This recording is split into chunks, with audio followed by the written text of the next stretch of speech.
Hello explorers, and welcome to a brief history of Microsoft.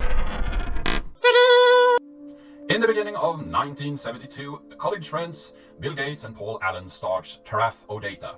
The objective was to read raw data from roadway traffic counters and create reports for traffic engineers. This didn't pan out well, but it started them off on the track for creating software companies.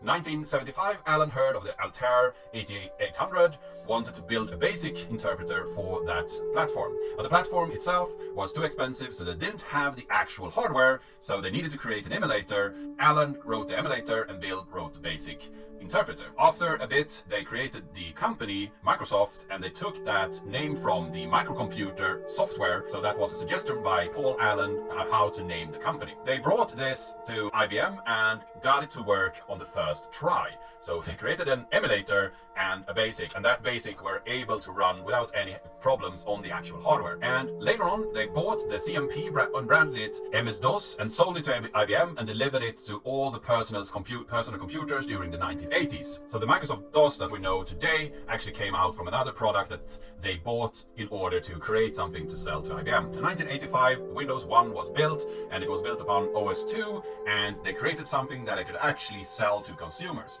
And here starts a legal battle that will go on for about 10 years. And this is because they were able to sell in an OEM contract to different hardware vendors. So the hardware vendors, when they sold computers with a specific chip in it, they had to pay royalties to Microsoft, even though the hardware didn't run Windows, it just ran whatever other operating system, but they still had to pay Microsoft for that royalty and to use that chip. In 1990, Office and Windows, that combination, quickly gained dominance. The Office package, as we know it today, was born with Word, presentations, and spreadsheets. 1993, Windows NT was its own version of OS 2 code, and it was 30-bit with 16-bit support. And this version was such an departure from the older OS 2 operating system, so they broke off from IBM and started their own software venture. The web spread during the 1995, and Microsoft was really quick to adopt the new trend with a new Windows 95 with a bundled IE and with a dial-up connection, so every home computer could dial up and be a part of this new web phenomenon. 1997, EU figured out that this was an anti-competitive move and wanted Microsoft to unbundle IE from the operating system. In the 2000s, Bill Gates actually stepped down from the company and Steve Ballmer took over. And Steve Ballmer is most known for being the guy dancing around on stage yelling developers, developers, developers, developers. And he also was a brilliant strategist and actually went on and created a lot of opportunities for Microsoft. In the same time here, the Xbox became a thing and starting to sell around the world as a very separate gaming platform. And in the 2001 to 2004, another legal battle over bundling media player in the Windows platform was held from the EU.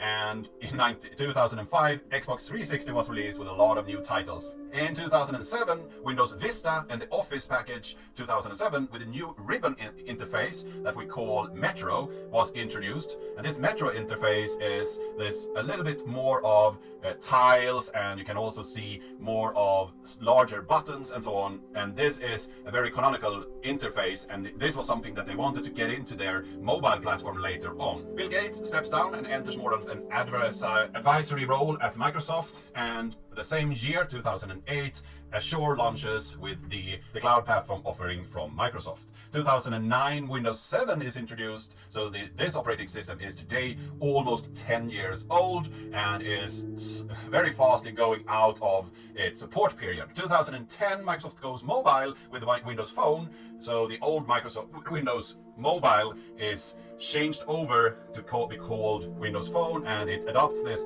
Metro design with simplified tiles. The same year we also see the Kinect enter the scene, and later on around 2011-2012 Metro is added to Windows 8 and other products. So at this point all operating systems and everything released from Microsoft should have this Metro design to it. 2012 we also see the Microsoft Surface is released, which and Microsoft also builds a surveillance system for the New York Police Department. 2013 the Xbox One is introduced with a lot of cores and a lot of more power, so we saw very interesting games that year. The next year, 2014, Satya Nadella takes over the reins of Microsoft. They buy Nokia and they buy Mojang. 2015, Microsoft Service Hub is released, and this is more of a blackboard where you can actually write on a wall. So this is a larger surface than they had before. Windows 10 is also released with this evergreen operating system, so they should release a lot of fixes to the operating system, but they will not create a new version of Windows.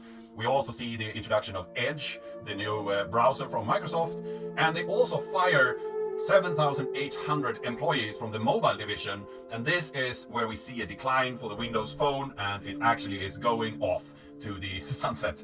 2016, Microsoft joins the Linux Foundation as a platinum member and pays $500,000 per year to be a member of the Linux Foundation. So we see that this new strategy is more centered to being in the cloud, being more open source, being more friendly to the actual open source community. In 2018, we see even more of this, where they open source the file manager, they buy GitHub, they change Edge over to Credge, so it's an Edge built on Chromium, and that this same year the support for Windows Phone ends. So this was a quick and brief history of the Microsoft we know today. I hope that you found this video interesting. I hope that you learned something today. If you liked this video, give it a like, share it with your friends and colleagues. If you haven't subscribed yet, please do that. If you have any comments or suggestions, leave them down in the comment section down below. And I really hope to see you in the next video.